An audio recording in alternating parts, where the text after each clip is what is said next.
In the growing darkness, Police Constable Carroll stopped a suspicious-looking man, pushing a cart through the street. Upon searching the cart, throwing the old rags and sacks, he heard, under his foot, the cart sounded hollow. He bent down for a closer look, pulling back a plank of wood. Open-mouthed, he recoiled in shock.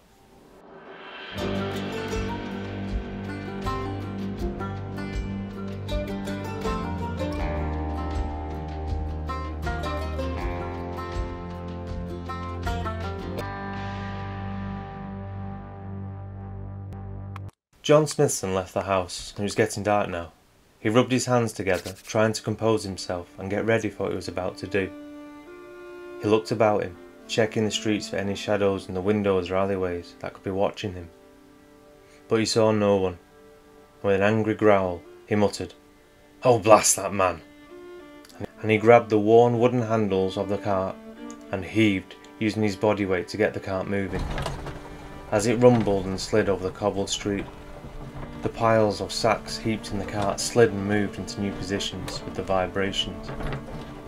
John looked around again frantically, all too aware how loud the cart sounded as it rattled down the street, the wheels bumping and scraping over rubbish and refuge left behind by the people of the day. He passed a rag and bone man, who said nothing but stared at John.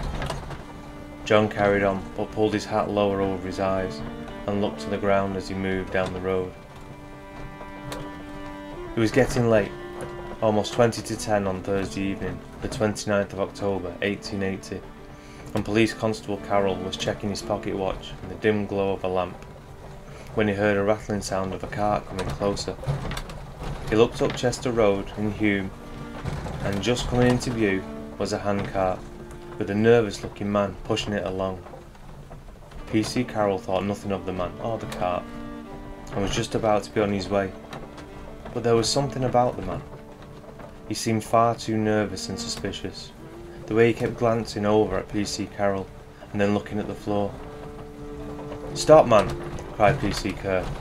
John Smithson stopped, eyes wide in terror, fidgeting nervously. P.C. Carroll questioned John about the cart's contents. Without getting a coherent answer, he decided to carry out a search for himself, and throwing all the old rags and sacks from the cart, he heard, under his foot, the cart sounded hollow. He bent down for a closer look, and saw a hole just large enough for a finger. He pulled back the plank of wood, and in shock turned open-mouthed to John. And Smithson remarked, "What a fine catch you think you've made, but you'll get nothing from me if I get my neck wrenched for it." Carroll arrested him on the spot. At the police station, Smithson was questioned over and over but gave nothing but his name. While the questioning took place, the police took apart the cart, and in the compartment at the bottom was a body of a naked woman, who had been beaten around the face. Inspector Brown suggested that they'd better take the woman to the infirmary, or send for a doctor. Smithson chuckled and said, "It's no use sending for a doctor, she's been dead for 24 hours. Using this information, John Smithson was questioned again, and how he came across the corpse, where he stated the woman was his wife, and that he was in the employ of a man named Alfred Hartley. And with no other information, the police grabbed John and made him lead them to Alfred's house, as they marched him down the street. Police Sergeant Joseph Potts and P.C. Carroll arrived at Hartley's shop, 97 Chester Road, at 1:30 on Friday morning. The police opened the locked door and searched the premises inside. They found two people, Tom Bardsley, 29 years old, a traveller, and in the employment of Hartley, and Smithson's wife. Tom Bardsley was arrested on suspicion of being involved in the murder, but as he was led from the shop, both he and Smithson's wife protested their innocence, saying they were sent to the shop and the body was already there, and they were actually discussing her burial when the police made their entry. On searching the shop, the police found up a narrow set of wooden stairs was an apartment, and a small wooden bed was covered in blood. There was also blood splatter on the walls, and blood-stained clothes on the floor, that were later found to belong to the victim. And after questioning Smithson's wife further, they discovered that the deceased woman was Mr. Hartley's 56-year-old mistress, who lived on 100 Welcombe Street, Hume. After hearing this, a warrant was immediately issued for Hartley, who was tracked down the following day at the Radnor Hotel, enjoying a glass of brandy. Police questioned him over the dead victim and found he was the owner of the shop and was a chemist and a druggist. He confirmed the victim worked for him as a housekeeper, but topping up his glass of brandy, he smugly confirmed that she died in his shop, but it was due to a seizure. But the police were having none of it and arrested him on the spot. They marched him to the station. It was found her name was Caroline Barkham, but Hartley called her One-Eyed Mary, on the count she had lost one of her eyes. On the 6th of November the trial started, with the prosecution going for a charge of murder, but the defence claimed the woman died from a seizure and the trial should be acquitted. With the newspapers reporting over this case since the discovery of the body in the cart, great interest had manifested by the public. The court was filled till there was no more room, and many people were refused admission, so the crowds now gathered outside.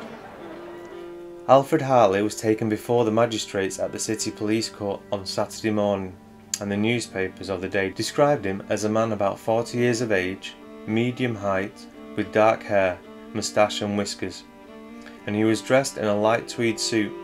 As he came to the front of the dock, he trembled very much and had to be accommodated with a seat during the proceedings.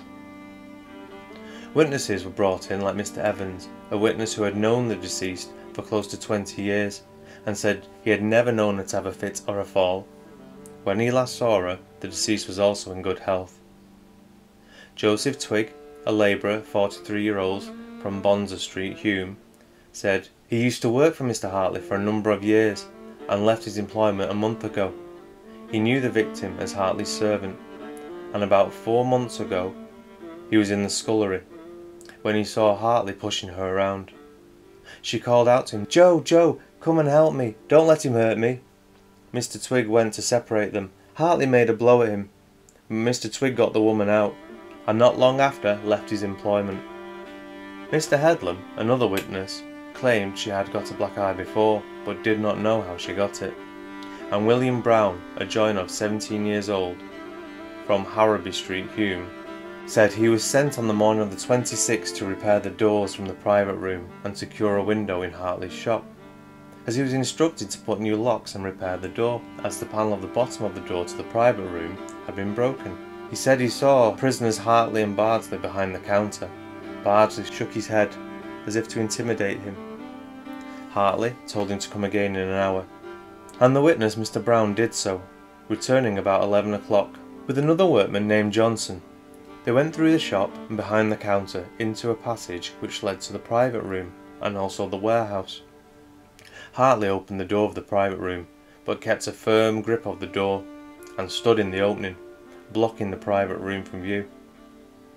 Hartley pointed to the lock he wanted repairing and to the window, which was only a few inches open. The witnesses both downed their tools to start the job, but when Mr. Brown bent down to look at the lock, Hartley seemed to be flurried and shooed him away, saying, "Never mind it now." But Mr. Brown said while looking at the lock, he saw a part of the bed and noticed a foot partially covered and the toe was pointing upwards.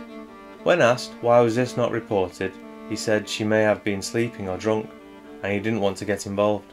Police Constable Jackson gave a statement stating, "When I went to the prisoner Hartley's shop and entered the private room, I found the room in great disorder. One of the front legs of an easy chair was broken off and lying on the ground by the side of the chair. The back of another chair was broken, and 2 plates, a quantity of bread, meat and 3 potatoes, knives, forks and some broken glasses were strewn across the floor.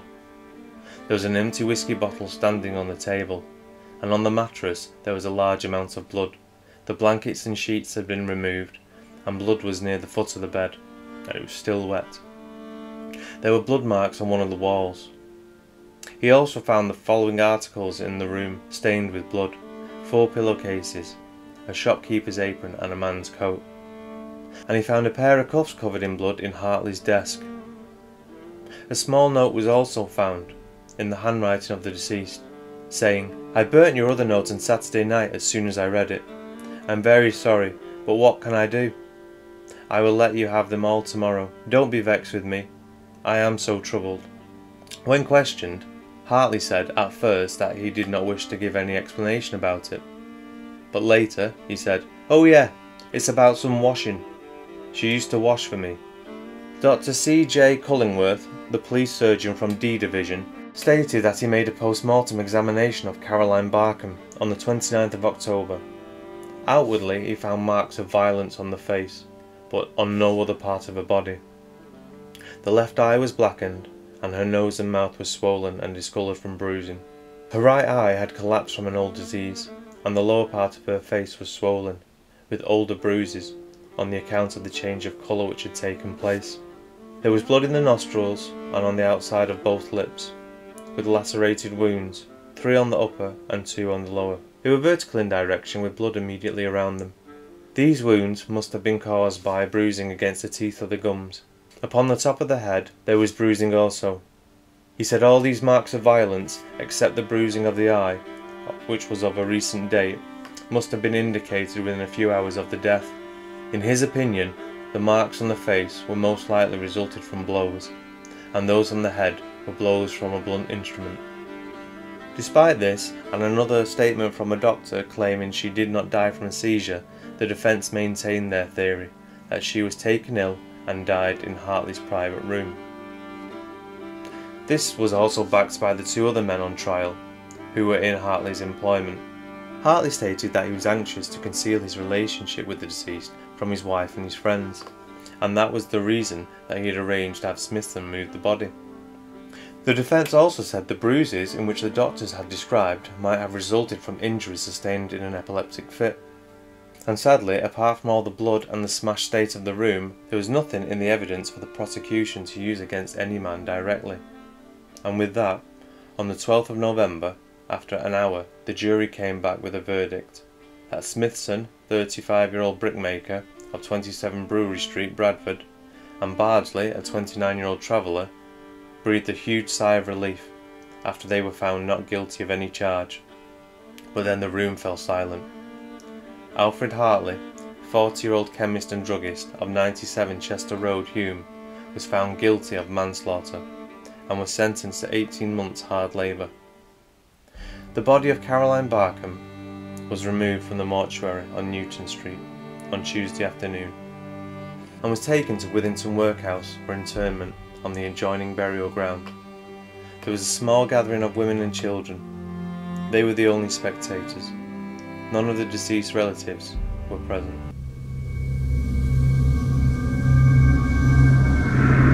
That'll do it for today, and just to let you know, Alfred Hartley's wife and children were living in Southport, and Southport, if you don't know, is around 35 miles from Manchester on the coast. But if you like this story, let me know in the comments below, and do let me know if you feel that these men got away with murder. And if you're new here, don't forget to like and subscribe. I release my true, dark and mysterious Manchester stories every Wednesday. Thank you for your support, and take care.